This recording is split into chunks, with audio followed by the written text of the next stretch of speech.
तो हे hello everyone, कैसे आप सब लोग। Welcome in my YouTube channel Nandal tutorial दोस्तों, जिसके दोस्तों अपनी कर रहे हैं जर्नल साइंस, और जर्नल साइंस के दोस्तों हम पढ़ रहे हैं अपनी फिजिक्स दोस्तों। आज दोस्तों जो हमारी है थर्ड क्लास है फिजिक्स की, जो दोस्तों हमारी हेल्प करेगी यूपीएससी जितने भी एग्जाम होते हैं जैसे सीएससी, सीडीएस, एनडीए, सीएपीएफ और साथ साथ दोस्तों जितने भी इसके अलावा यूपीएससी एग्जाम लेती है दोस्तों। इसके साथ साथ दोस्तों हमारी एफकेट, टेरिशियल आर्मी, आईएनएटी और दोस्तों जितने भी हमारे स्टेट पीसीएस होते हैं दोस्तों, नॉर्मली स्टेट पीएससी, और दोस्तों जो हमारे एसएससी एग्जाम लेते हैं जैसे सीजीएल, सीएचएसएल, इसके अलावा या जितने भी दोस्तों हमारे सी ग्रुप या डी ग्रुप के एग्जाम होते हैं दोस्तों, उन सभी के अंदर भी हमारी हेल्प करेंगे दोस्तों। तो दोस्तों जो हमारी लास्ट वीडियो थी उसके अंदर हमने देखा था दोस्तों फोर्स के बारे में, कुछ हमने फंडामेंटल फोर्सेस देखे दोस्तों, और आज दोस्तों हम करें अपना नया topic Newton and its laws of motion दोस्तों। सबसे पहले देखते हैं दोस्तों न्यूटन दोस्तों। न्यूटन फुल नेम क्या था दोस्तों? इसहाक न्यूटन दोस्तों, आइजैक न्यूटन बोलते नॉर्मली को बोलते थे दोस्तों। कहाँ के थे दोस्तों? एक ब्रिटिश साइंटिस्ट थे दोस्तों, ये ब्रिटिश साइंटिस्ट थे दोस्तों। इनको हम दोस्तों एक इंग्लिश मैथमेटिशियन भी बोल सकते हैं दोस्तों, इंग्लिश मैथमेटिशियन भी बोल सकते हैं दोस्तों। फिजिस्ट भी थे दोस्तों, भौतिकी के अंदर भी इन्होंने काफ़ी अच्छी अपने योगदान दिए हैं दोस्तों। या दोस्तों इनको हम एस्ट्रोनॉमर भी बोल सकते हैं दोस्तों। स्टोरी आप सभी ने इनकी पता होगी दोस्तों, इनको स्कूल से निकाल दिया गया था ऐसे बोल के। या दोस्तों इनको ज्योतिषी, दार्शनिक, बहुत सारी चीज़ें इनके हम बोल सकते हैं दोस्तों। मेन दोस्तों इन दो चीज़ें दी थी दोस्तों इन्होंने, जिनके बारे में हम पढ़ते जाता था दोस्तों। सबसे पहले दोस्तों इन्होंने ग्रेविटेशन लॉ के बारे में बताया था दोस्तों, कि ग्रेविटेशन जो लॉ है दोस्तों वो कैसे वर्क करता है दोस्तों, ग्रेविटेशन लॉ। और दोस्तों सेकंड दिए थे दोस्तों लॉज ऑफ मोशन दोस्तों। आज हम क्या देखेंगे दोस्तों? लॉज ऑफ मोशन दोस्तों। ग्रेविटेशन लॉ दोस्तों, इसके बारे में आगे किसी वीडियो में डिस्कशन करेंगे। सबसे पहले देखेंगे दोस्तों हम लॉज ऑफ मोशन दोस्तों। या हम इनको कह सकते हैं दोस्तों, इन्होंने जितना भी हमारे दोस्तों फोर्स था दोस्तों, फोर्स को भी डिफाइन किया था दोस्तों इन्होंने। और दोस्तों फोर्स को हम मेजर कैसे करते हैं दोस्तों, फोर्स मेजरमेंट के बारे में भी दोस्तों इन्होंने हमें बताया था दोस्तों। सबसे पहले दोस्तों हम स्टार्ट करते हैं न्यूटन लॉज ऑफ मोशन दोस्तों। आज का हमारा टॉपिक है दोस्तों न्यूटन के लॉ ऑफ मोशन पढ़ेंगे हम दोस्तों। सभी को बता दोस्तों इन्होंने तीन लॉ दिए थे दोस्तों मोशन के, 3 लॉज ऑफ मोशन दोस्तों। सबसे पहले देखते हैं दोस्तों हम Newton first law of motion दोस्तों। सबसे पहले दोस्तों इसकी हम डेफिनेशन देखेंगे। Newton first law of motion में हमें क्या कहना चाहते हैं दोस्तों, या हम इसको ऐसे भी बोल सकते हैं दोस्तों लॉ ऑफ इनर्शिया दोस्तों, लॉ ऑफ इनर्शिया। हिंदी में बोलते हैं दोस्तों जिसको जड़ताओं का नियम दोस्तों, जड़ताओं का नियम दोस्तों। क्या कहना चाहता है दोस्तों फर्स्ट लॉ ऑफ मोशन के अंदर? इसमें कहना चाहता है कि दोस्तों every object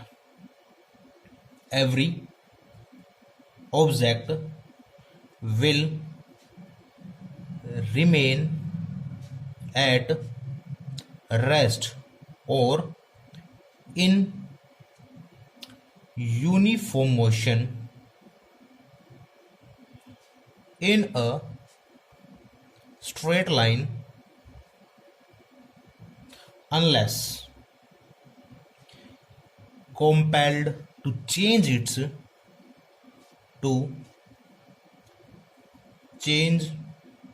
its state by the action of an external force।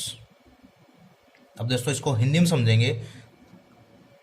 इसमें दोस्तों ये कहना चाहता है नॉर्मली हमें कि every object will remain at rest और इन यूनिफॉर्म मोशन दोस्तों, कि कोई हमारे पास ऑब्जेक्ट है दोस्तों, या कोई वस्तु है दोस्तों, हमारे पास ऑब्जेक्ट है दोस्तों, कोई वस्तु है दोस्तों, वो स्थिर रहेगी दोस्तों।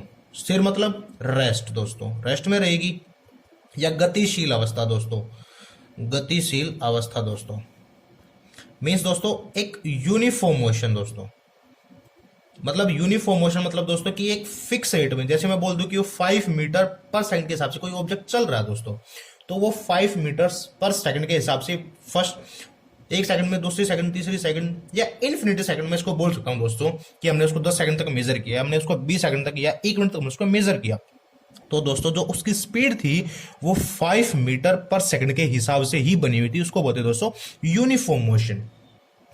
तो दोस्तों ये क्या बोलना चाहता है कि कोई भी ऑब्जेक्ट दोस्तों स्थिर या तो रेस्ट में ही रहेगी या यूनिफॉर्म मोशन में ही रहेगी। कब तक रहेगी दोस्तों? जब तक उसके ऊपर कोई एक्सटर्नल बाहरी फोर्स नहीं लगाया जाता दोस्तों, फोर्स नहीं लगाया जाता दोस्तों। तो ये है दोस्तों फर्स्ट लॉ ऑफ मोशन कि every object will remain at rest और in uniform motion in straight line unless कोई उसके ऊपर दोस्तों कोई एक्सटर्नल फोर्स नहीं लगाया जाता। मैं बोल दूं कि मेरा ये पेन है दोस्तों एक यूनिफॉर्म मोशन में चल रहा है दोस्तों, या स्ट्रेट है, यहाँ पे एक खड़ा हुआ है दोस्तों, एक रेस्ट पे है दोस्तों ये पेन, जब तक मैं इस पे कोई एक्सटर्नल फोर्स नहीं लगा देता दोस्तों तब तक ये मोशन नहीं करेगा। तो फर्स्ट लॉ ऑफ मोशन में हमें यही समझाना चाहते हैं दोस्तों कि every object will remain at rest और इन यूनिफॉर्म मोशन। कब तक दोस्तों? कब तक वो रेस्ट में और कब तक यूनिफॉर्म मोशन में रहेगा? जब तक उसके ऊपर कोई भी एक्सटर्नल फोर्स नहीं लगाया जाता। तो ये है दोस्तों हमारा Newton first law of motion दोस्तों। इसकी कुछ एप्लीकेशंस है दोस्तों, इसकी सबसे पहले हम एप्लीकेशंस देखेंगे दोस्तों कि Newton first law of motion की एप्लीकेशंस क्या क्या है दोस्तों। Newton first law of motion की एप्लीकेशन फर्स्ट है दोस्तों, इसके अंदर हमें समझाना चाहता है दोस्तों कि किसी भी ऑब्जेक्ट की अगर दोस्तों हमें स्थिति या मैं को बोल दूं दोस्तों अवस्था, इसको इंग्लिश में बोलेंगे दोस्तों, किसी भी ऑब्जेक्ट की अगर मेरे को पोजीशन चेंज करनी है, किसी भी ऑब्जेक्ट की दोस्तों अगर मेरे को पोजीशन चेंज करनी है तो मेरे को फोर्स अप्लाई करना पड़ेगा दोस्तों। तो फोर्स अप्लाई करना पड़ेगा। तो ये दोस्तों इसका सबसे पहला एप्लीकेशन है Newton first law of motion का, किसी भी ऑब्जेक्ट की पोजीशन चेंज करने के लिए फोर्स अप्लाई करना पड़ता है। सेकंड एप्लीकेशन में क्या कहना चाहते हैं दोस्तों?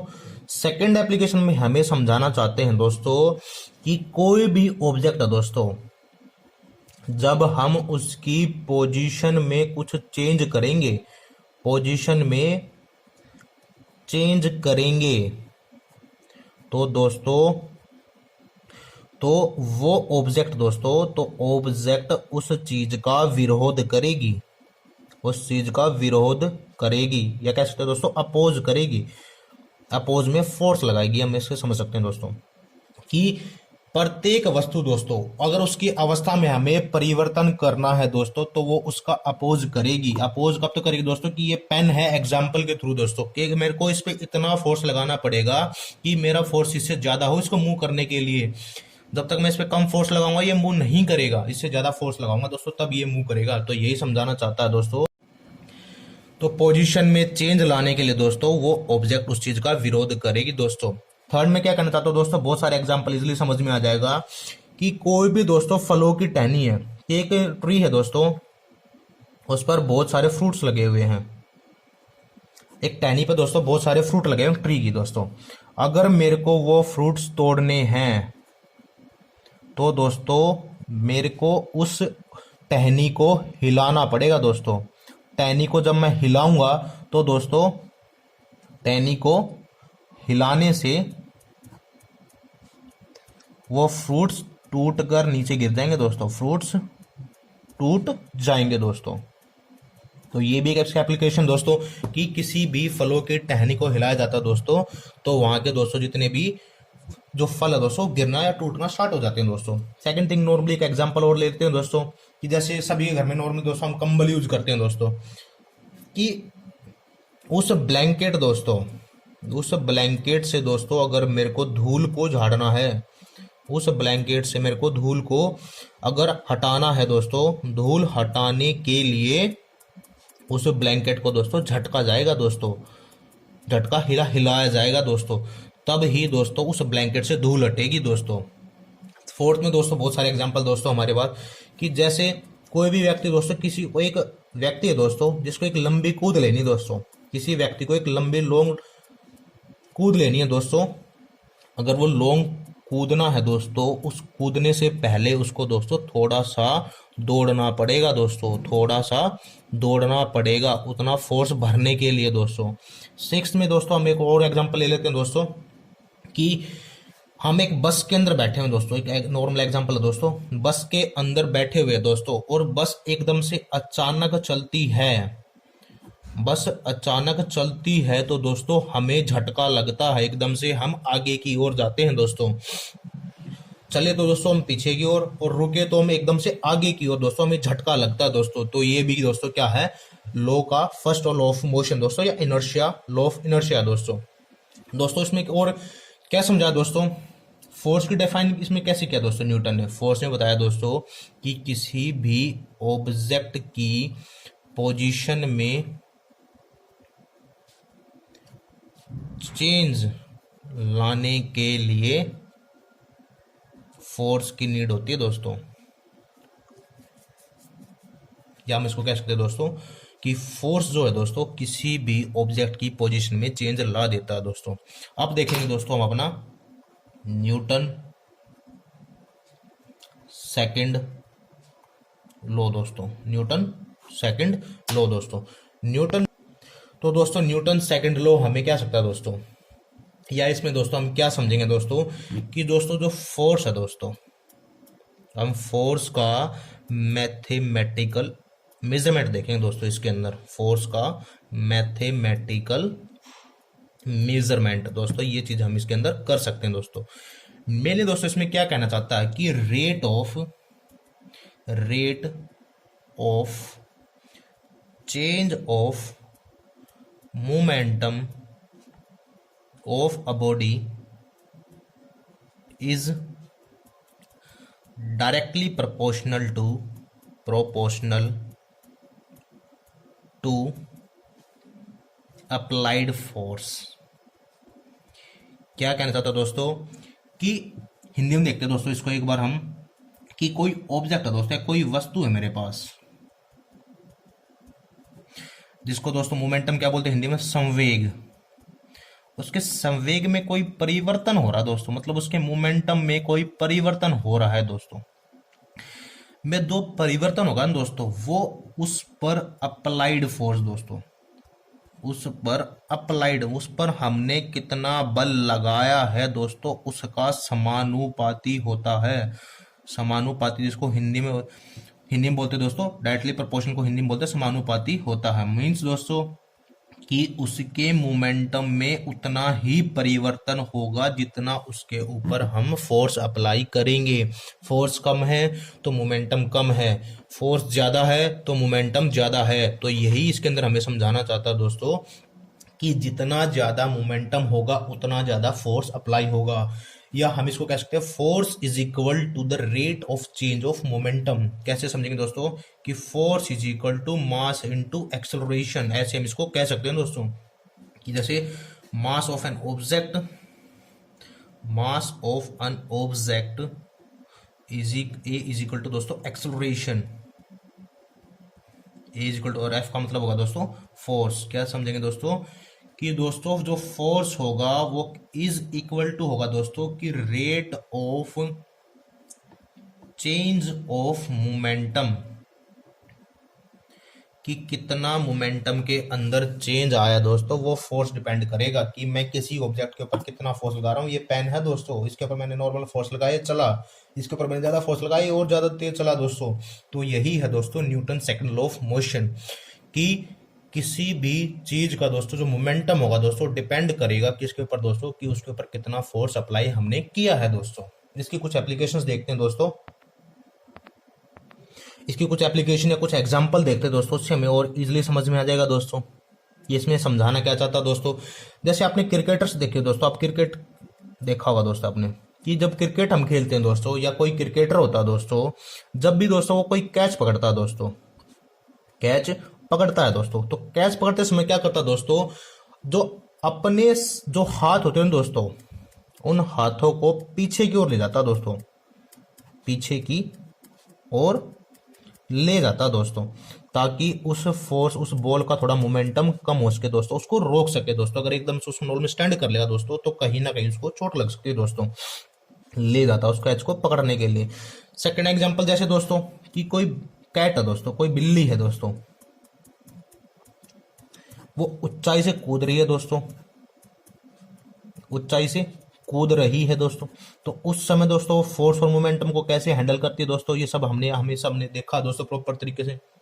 या आपने देखा होगा दोस्तों, जैसे आपने चाइनीज देखा या कोई आपने फाइटर देखा होगा दोस्तों, वो फाइटर क्या करता है दोस्तों, ईंट को तोड़ते समय दोस्तों अपने कैसे मोमेंटम या कैसे फोर्स को यूज करता है दोस्तों, उस मोमेंटम को बढ़ाने के लिए दोस्तों, ईंट को तोड़ते समय दोस्तों, ये सारे के सारे क्या करते हैं दोस्तों, जितना ज्यादा मोमेंटम चाहिए दोस्तों उतना ज्यादा फोर्स लगाते हैं दोस्तों, और जितना कम मोमेंटम चाहिए दोस्तों उतना कम फोर्स होगा दोस्तों। डायरेक्टली प्रोपोर्शनल का मतलब यही होता है दोस्तों कि अगर एक चीज घट रही है तो दूसरी भी घटेगी, अगर एक चीज बढ़ रही है दोस्तों तो दूसरी भी बढ़ेगी, मतलब मोमेंटम अगर बढ़ेगा तो फोर्स भी साथ साथ बढ़ेगा, मोमेंटम अगर घटेगा दोस्तों तो फोर्स भी साथ साथ घटेगा। डायरेक्टली प्रोपोर्शनलिटी का यही मतलब होता है दोस्तों। अब हम देखेंगे दोस्तों हमारा next Newton third law of motion. क्या देखेंगे दोस्तों, Newton third law of motion देखेंगे दोस्तों। Newton third law of motion दोस्तों ज्यादातर सभी लोगों को पता होता है। क्या बोलते हैं दोस्तों कि एवरी एक्शन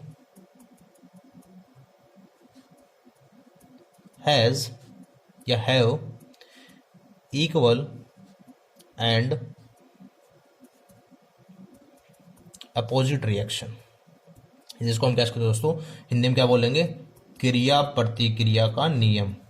क्रिया प्रतिक्रिया का नियम कि कोई भी हम कार्य कर रहे हैं दोस्तों तो उतना इस पे फोर्स लगेगा दोस्तों। एक्शन दोस्तों एक ऑब्जेक्ट, इसके अंदर दोस्तों दो चीजें बड़ी कंपलसरी है दोस्तों। एक्शन करोगे ना दोस्तों, एक्शन के लिए एक ऑब्जेक्ट चाहिए होता है दोस्तों, इस बात को ध्यान रखना दोस्तों हमेशा। एवरी एक्शन के लिए हमेशा एक ऑब्जेक्ट चाहिए होता है दोस्तों। और अगर दोस्तों रिएक्शन भी देखनी है ना दोस्तों, तो रिएक्शन के अंदर दोस्तों सेकंड ऑब्जेक्ट।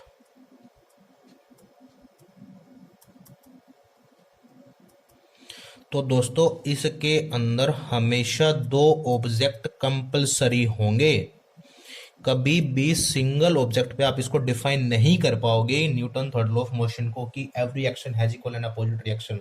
तो इसको समझने के लिए दोस्तों हमें दो ऑब्जेक्ट हमेशा कंपलसरी चाहिए होते हैं।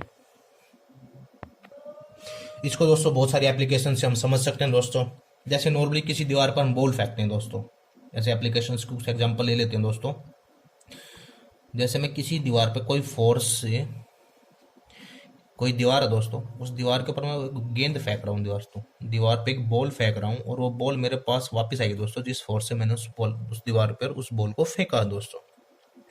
या हम इसको ऐसे समझ सकते हैं दोस्तों कि जैसे किनारे पर दोस्तों कोई नाव वाला है दोस्तों, जब किनारे से वो नाव को हटाएगा दोस्तों, किनारे से नाव को अगर वो पानी में लेकर जाएगा दोस्तों, पानी में लेकर जाएगा दोस्तों, तो दोस्तों जो उसके पास पतवार है दोस्तों, उसके पास जो पतवार है दोस्तों, उससे उस किनारे पर एक फोर्स लगाएगा दोस्तों, उससे उस किनारे पर एक दबाव लगाएगा दोस्तों, जिससे वो नाव आगे बढ़ सके दोस्तों। किनारे पर फोर्स लगाएगा दोस्तों जिससे वो नाव आगे बढ़ सके दोस्तों। तो यही समझाना चाहता दोस्तों कि कोई भी ऑब्जेक्ट अगर मेरे को मूव करना है दोस्तों तो उस पर वो फोर्स लगाएगा दोस्तों। तो एग्जांपल और देख लेते हैं दोस्तों, अगर इससे समझ में नहीं आ रहा दोस्तों, कि मान लीजिए आप किसी कुएं से दोस्तों, किसी कुएं के अंदर से पानी खींच रहे हैं दोस्तों, आप कुएं के अंदर से पानी खींच रहे हैं दोस्तों, तो क्या कर रहे हैं दोस्तों, तो आप फोर्स लगा रहे होंगे, मान लो रस्सी पे आपका फोर्स लगा हुआ दोस्तों, और रस्सी खींची हुई बिल्कुल, रस्सी पे आपने फोर्स लगाया, पानी आ रहा दोस्तों उस रस्सी से बाहर, धीरे धीरे धीरे बकेट जो उसके अंदर है उससे आप पानी खींच रहे हो दोस्तों, आप आगे की ओर झुके हो दोस्तों और फोर्स आप हाथों से उसको खींच रहे हो दोस्तों धीरे धीरे। एकदम से क्या होगा, अगर मैं बोल देते हैं कि अगर वो रस्सी टूट जाए दोस्तों, बीच में रस्सी टूट जाए बीच के अंदर दोस्तों, तो क्या होगा, जो बाल्टी थी दोस्तों वो बाल्टी तो कुएं में गिर जाएगी दोस्तों, बाल्टी कुएं में गिर जाएगी, और दोस्तों जो इंसान, जो व्यक्ति उस बाल्टी को खींच रहा था दोस्तों उस रस्सी के थ्रू, वो क्या हुआ दोस्तों, व्यक्ति पीछे की ओर गिर जाएगा दोस्तों, पीछे की ओर गिर जाएगा। तो यहीं पे हमें समझाना चाहते हैं दोस्तों second third law of motion के अंदर कि every action has equal and opposite reaction, की दो एक्शन के अंदर भी कोई ऑब्जेक्ट चाहिए दोस्तों और उसके रिएक्शन के अंदर भी ऑब्जेक्ट चाहिए दोस्तों। तो दो ऑब्जेक्ट हमें कंपलसरी है दोस्तों। तो ये थे दोस्तों न्यूटन के तीन law of motion, first law of motion, second law of motion दोस्तों और थर्ड लॉ ऑफ मोशन दोस्तों। फर्स्ट लॉ ऑफ मोशन के अंदर हमने क्या देखा दोस्तों कि जो हमारा मोमेंटम है दोस्तों, मतलब जो हमारा दोस्तों किसी ऑब्जेक्ट है दोस्तों, अगर मेरे को उसकी पोजीशन में चेंज लाना है दोस्तों तो मेरे को उसके ऊपर फोर्स लगाना पड़ेगा दोस्तों। तो ये था दोस्तों हमारा first law of motion. Second law of motion हमें क्या समझाना चाहता है दोस्तों कि किसी भी बॉडी का अगर मेरे को मोमेंटम चेंज करना दोस्तों तो मेरे को उसके ऊपर फोर्स लगाना पड़ेगा। मीन्स क्या समझाना चाहता है दोस्तों कि किसी भी बॉडी का मोमेंटम दोस्तों उसके डायरेक्टली प्रोपोर्शनल होगा उसके ऊपर अप्लाइड फोर्स। मीन्स कि किसी बॉडी का मोमेंटम अगर कम है दोस्तों तो उस पर अप्लाइड फोर्स भी कम है, किसी बॉडी का अगर मोमेंटम ज़्यादा है दोस्तों तो उस पर अप्लाइड फोर्स भी ज़्यादा है। और दोस्तों थर्ड लॉ ऑफ मोशन में हमें क्या समझाना चाहता है दोस्तों, थर्ड लॉ ऑफ मोशन में हमें ये समझाना चाहता है दोस्तों कि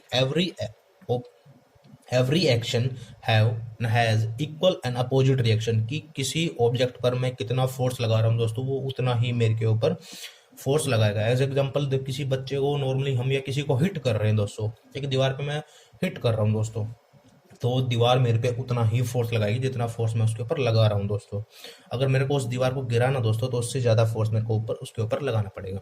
तो ये तो दोस्तों न्यूटन के थ्री लॉस ऑफ मोशन दोस्तों।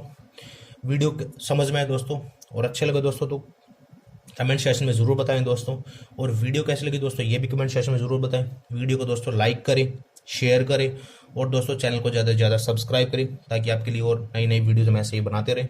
धन्यवाद दोस्तों।